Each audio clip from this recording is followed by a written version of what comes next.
Hi, I'm Brad Liu, Director of Tennis at Sea Oaks Beach and Tennis Club in Vero Beach, Florida. Today we're going to talk about the forehand. And in talking about the forehand, we're looking at ourselves as a tennis player as a two-piece person, upper half and lower half. So when you get ready for a forehand, we're looking just at the upper half. We're looking for you to have a beginning of your stroke and an end of your stroke. There's a lot of terms that you can throw out in between those, racket back, preparation, follow through, contact point, etc. But if you can just narrow it down to a good beginning and a good end and try to repeat that stroke, you'll find that you can hit a cleaner ball more often and your consistency will go up.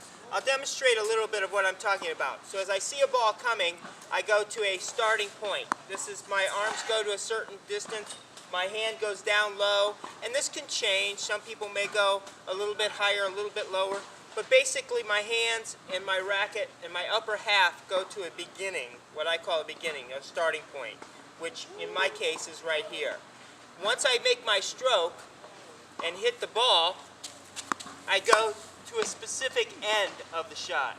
So I have a beginning and an end. The end can take into account, follow through, left hand, where I catch it, all the things that go along with that. But my basis of that forehand is that my hands go from this half of my body over to this half of my body. And as I do that, I make a nice turn through the shot and let myself rotate. You can do that with an open stance or a semi-closed stance, but it's really difficult to do that with a totally closed stance. So we advocate that you keep your feet a little more open, but again, we're really focusing in on our upper half. So as I hit a few balls, you'll see my starting point and my finish point are basically the same every time. So I'm really trying to swing to a very specific finish every time. I'll demonstrate a few.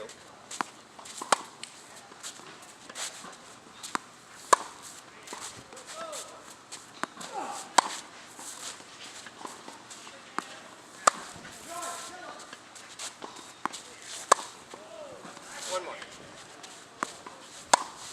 So as you see, my upper half basically made the same swing on every ball. Now in this case, because of the camera, I didn't move around a lot, but if I did have to move, it would basically be that same starting point with some adjustment from my feet and then swing to that specific finish.